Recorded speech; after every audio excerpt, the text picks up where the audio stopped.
नमस्कार दोस्तों, मैं हूं गौरव और आप देख रहे हैं मार्केट रिपोर्ट। आइए बात करते हैं गोल्ड यूएसडी की। दोस्तों, अभी आपकी स्क्रीन के सामने गोल्ड यूएसडी का चार्ट है जिसमें मैंने 5 मिनट के टाइम फ्रेम को लगाया हुआ है और इसमें जिस तरीके की मूवमेंट लास्ट ट्रेडिंग सेशन में रही और पिछले पूरे हफ्ते हमने जिस तरीके का एक ट्रेडिंग सिनेरियो देखा है, उसे देखते हुए हम ये समझने की कोशिश करेंगे कि आने वाले टाइम में, आने वाले सेशन में वो कौन से प्राइस लेवल हैं जो इसमें सपोर्ट और रेजिस्टेंस का काम करेंगे और उन्हें देखते हुए हमारा आगे का क्या व्यू है। क्या हमें बाइंग करनी चाहिए, सेलिंग करनी चाहिए या थोड़ा सा वेट करना चाहिए किसी भी ट्रेड में एंटर करने से पहले। तो आइए शुरू करते हैं 5 मिनट के टाइम फ्रेम पे गोल्ड यूएसडी का चार्ट।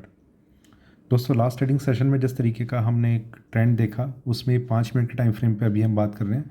प्राइसेस में ये इंट्राडे फ्लक्चुएशंस हैं। प्राइसेस नीचे आए, फिर से ऊपर गए, लगभग उसी लेवल पे गए जो इससे पहले टच किया था। वहाँ से फिर से करेक्शन और मार्केट की जो क्लोजिंग रही वो रही 1660 के पास। ठीक है। कल हम लाइव सेशन में डिस्कस कर रहे थे कि मार्केट में क्या स्ट्रेंथ है, क्या वीकनेस है और आगे क्या एक्सपेक्टेशन है। उसी चीज़ को अभी हम इस वीडियो में डिस्कस करेंगे। थोड़ा सा और आगे चलते हैं उससे पहले 15 मिनट के टाइम फ्रेम पे यहाँ देखते हैं कि किस तरीके का एक व्यू नज़र आ रहा है। यहाँ पर अगर हम देखें तो गोल्ड यूएसडी के प्राइसेस में एक स्ट्रेंथ जो पहले से बनी हुई थी वो कंटिन्यू रही और प्राइसेस ऊपर, फिर से एक कोशिश और फिर मार्केट एक डिप लेता हुआ सिर्फ इंट्राडे में वो नज़र आया। अब यहाँ पर हम एक चीज़ देख रहे हैं कि ये एक सपोर्ट लेवल बना हुआ है गोल्ड के लिए। ये ब्रेक होगा या नहीं होगा उसमें कोई बहुत बड़ी चीज़ नहीं है, क्योंकि मतलब ब्रेक होना मार्केट हो सकता है कि इसके नीचे ही अपनी ओपनिंग दिखा दे। मंथली ओपनिंग होनी है अब और वीकली ओपनिंग होनी है, तो कहीं ना कहीं मार्केट में एक इस तरीके का एक सिनेरियो देखने को मिल सकता है जो थोड़ा सा स्टार्टिंग फेज़ को देखते हुए हमें ऑब्जर्व करने की ज़रूरत है कि एकदम से कोई डिसीज़न ना लें। अभी हम इस जो पैटर्न है वो हम मंथली टाइम फ्रेम तक हम डिस्कस करने वाले हैं। फ़िलहाल के लिए ये एक इंट्राडे का सपोर्ट लेवल है। ठीक है, और थोड़ा सा आगे चलते हैं 1 घंटे के टाइम फ्रेम पे। यहाँ पर मार्केट में हम कुछ लेवल्स डिस्कस करते थे जब मार्केट एक डिप ले रहा था। एक एक्सपेक्टेशन तो ऐसी थी कि शायद मार्केट 1600 के लेवल को भी टेस्ट करने की कोशिश कर सकता है, पर ऐसा हुआ नहीं। मार्केट ने यहाँ पर 1615 से ही एक टर्न लेने की कोशिश की और प्राइसेस ऊपर की तरफ कंटिन्यू होते हुए नजर आए। यहाँ पर एक प्राइस था जो काफ़ी ज़्यादा स्ट्रॉन्ग था, वो था 1643, जो हम एक स्ट्रॉन्ग रेजिस्टेंस के तरीके से डिस्कस करते थे उस टाइम। प्राइसेस ऊपर आए, इन्होंने 1675 के आसपास तक का मेरे ख्याल से हाईएस्ट प्राइस टच किया। एक बार देख लेते हैं हाईएस्ट प्राइस क्या है, 1675.33। ठीक है। मार्केट यहाँ पर एक रेजिस्टेंस दिखा रहा है जो हमारे सामने भी है। यहाँ पर अगर हम देखें तो ये लाइन अगर हम ड्रॉ कर देंगे इस तरीके से तो ये एक रेजिस्टेंस है जहाँ पर यहाँ पर और फिर यहाँ पर ये दो जगह मार्केट ने एक रेजिस्टेंस दिखाया। और उसके बाद मार्केट में जिस तरीके का एक डिप लेने की एक शुरुआत हुई है वो इम्पॉर्टेंट इसलिए भी है, प्राइसेस ऊपर गए और ये एक इस तरीके का पैटर्न, ये डबल टॉप पैटर्न, पर ये सिर्फ इंट्राडे में हम कंसिडर कर सकते हैं, जिसका इम्पैक्ट मैं ये समझता हूँ कि सेम डे तो रहता ही है, साथ ही साथ 1 या 2 दिन मैक्सिमम, तब तक तो इसका इम्पैक्ट रहना चाहिए। तो देखते हैं अभी ओपनिंग कैसी होगी और आगे चलते हैं 4 घंटे के टाइम फ्रेम पे। यहाँ अगर हम देखें तो मार्केट में गोल्ड के प्राइसेस में ये एक कंसोलिडेशन था, फिर ये कंसोलिडेशन मार्केट ने डिप लिया, यहाँ से रिकवरी, प्राइसेस ऊपर और फिर ये कंसोलिडेशन स्टार्ट होता हुआ नज़र आ रहा है। देखिए, गोल्ड में कल भी हमने इसी चीज़ को डिस्कस किया था कि मार्केट में गोल्ड जो है वो एक इंट्राडे कंसोलिडेशन, ये इंट्राडे कंसोलिडेशन ये 2 दिन के बाद भी कंटिन्यू रह सकती है, 3 दिन 4 दिन। उसमें ये देखना होगा कि हाइयर लेवल तो हमारे सामने है, लोअर लेवल हमारे सामने अभी नहीं है, तो वो लेवल हम कहाँ पर एक्सपेक्ट कर सकते हैं उस चीज़ के लिए अभी हम थोड़ा सा समझेंगे। और आगे चलते हैं डेली टाइम फ्रेम पे। डेली टाइम फ्रेम पे यहाँ अगर हम देखें तो मार्केट में एक इस चीज़ के इंडिकेशन बने हुए हैं। देखिए, ओवरऑल अगर आप देखें तो यहाँ पर मार्केट में आपको एक वीकनेस नज़र आ रही होगी प्राइसेस में। यहाँ ये पूरा का पूरा पैटर्न जिस तरीके से बन रहा है इसमें एक सपोर्ट नज़र आ रहा है, जिस तरीके से मार्केट ने एक रिकवरी दिखाई है। तो ये चीज़ ज़रूर है कि मार्केट को बाय ऑन डिप वाली स्ट्रेटजी को हम यहाँ पर ट्राई कर सकते हैं। मतलब मार्केट में कोई भी एक डिप लगता है और वहाँ पर हमें प्राइसेस जो हैं वो कंसोलिडेट होते हुए या होल्ड होते हुए नज़र आते हैं, तो वहाँ पर हम बाइंग के लिए ट्राई कर सकते हैं। सेलिंग को अभी तब तक हमें अवॉइड करना चाहिए जब तक मार्केट में कुछ ऐसे स्ट्रॉन्ग इंडिकेशन ना आ जाए कि मार्केट नीचे की तरफ मूव कर रहा है, या फिर जो इसका ये वाला लो था वो ब्रेक ना हो जाए, मतलब 1615 का, उस चीज़ पे हमारी नज़र रहेगी अभी।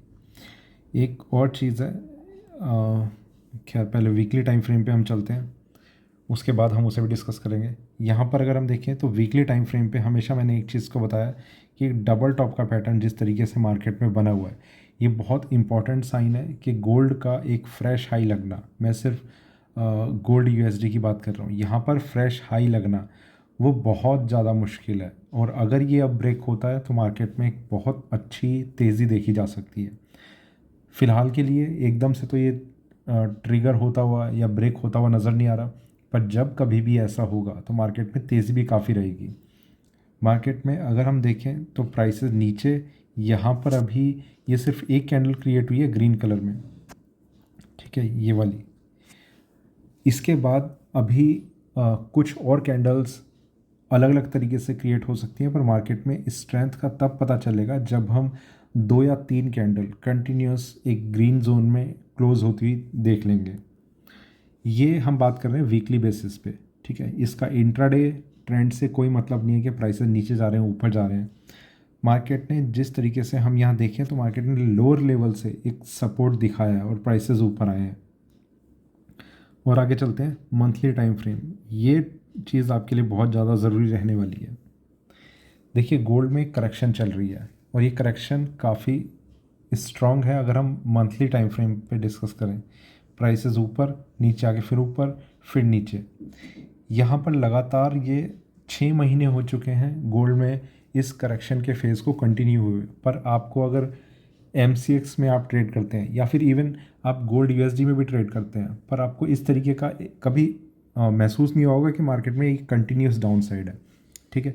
ये 6 महीने मार्केट ने गिरावट को दिखाया है।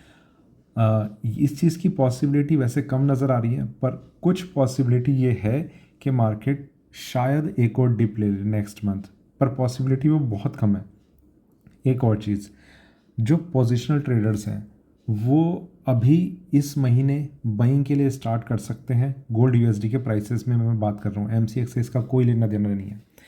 यहाँ पर गोल्ड USD के प्राइसेस में बाइंग कर सकते हैं। अगर ये डिप लगता है तो नेक्स्ट मंथ वो अपनी इन्वेस्टमेंट को और बढ़ा सकते हैं, ठीक है।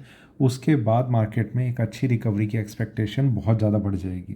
तो ये दो प्राइस लेवल्स ये इस तरीके से आप काम में ला सकते हैं कि 50% आपने यहाँ पर अभी इस महीने आपने इन्वेस्ट कर लिया और 50% नेक्स्ट मंथ, जिसके बाद मार्केट में एक अच्छी तेज़ी, मतलब हो सकता है कि मार्केट यहीं से टर्न ले ले, but to be on the safer side हम ये थोड़ा सा अपना बैकअप प्लान होल्ड करके रखेंगे कि अगर मार्केट में एक महीने का और डिप लग जाता है तो वहाँ पर हम अपनी फर्दर इन्वेस्टमेंट कर सकें, ठीक है। तो ये चीज़ बहुत इंपॉर्टेंट है जिस पर हमें ध्यान देना चाहिए कि कंटिन्यूस डाउन साइड हो रही है और अब मार्केट को एक सपोर्ट डेली टाइम फ्रेम पे हमें नज़र आ रहा है। अगर किसी वजह से, क्योंकि मंथली कैंडल ने अभी ऐसा कोई इंडिकेशन दिया नहीं है, अगर किसी वजह से ये डिप और ज़्यादा लगता है तो वहाँ पर हमारे पास नेक्स्ट सपोर्ट पे और ज़्यादा इन्वेस्टमेंट के लिए हमारे पास फंड्स की अवेलेबिलिटी होनी चाहिए। ये पोजिशनल वे में रहेगा, ठीक है। वापस चलते हैं 15 मिनट के टाइम फ्रेम पे। अब हम उन लेवल्स को डिस्कस करेंगे जो हमारे लिए अब इम्पॉर्टेंट होने वाले हैं, मतलब जो नेक्स्ट ट्रेडिंग सेशन है उसमें इम्पॉर्टेंट रहेंगे, और वो भी उस बेस पर कि मार्केट की ओपनिंग कहाँ होती है और इनिशियल सेशन किस तरीके से आगे की तरफ मूव करता है। यहाँ पर एक प्राइस है 1558, जिसे कल हम लाइव सेशन में भी डिस्कस कर रहे थे कल रात को। यहाँ 1558 इसे मार्केट ने अभी तक ब्रेक नहीं करा, पर जो प्राइसेस हैं वो बिल्कुल इसके आसपास कहीं ना कहीं होल्ड होते हुए नजर आए। ये है 1558, ठीक है। तो इसके जस्ट ऊपर, क्योंकि ये सपोर्ट लेवल था और काफ़ी स्ट्रॉन्ग था इंट्राडे का, तो मार्केट इसके ऊपर होल्ड होता रहा और इसे ब्रेक किया नहीं। अगर इसे ब्रेक करता है मार्केट तो इसके बाद एक और प्राइस आएगा 1547। ये मार्केट में थोड़ी सी वीकनेस को ला सकता है।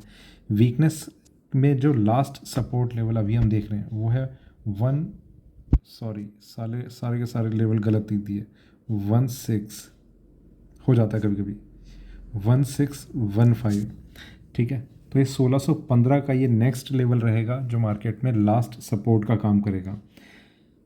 यहाँ पर जो कुछ स्ट्रेटजी रह सकती है वो इस तरीके से कि मार्केट में 1658 अगर ब्रेक होता है तो मार्केट में जो डिप रहेगा वो हमारा 1647 नेक्स्ट सपोर्ट है। इससे पहले ही अगर मार्केट एक सपोर्ट दिखा के ऊपर जाने की कोशिश करता है तो हम बाइंग में एंट्री ले सकते हैं, ठीक है।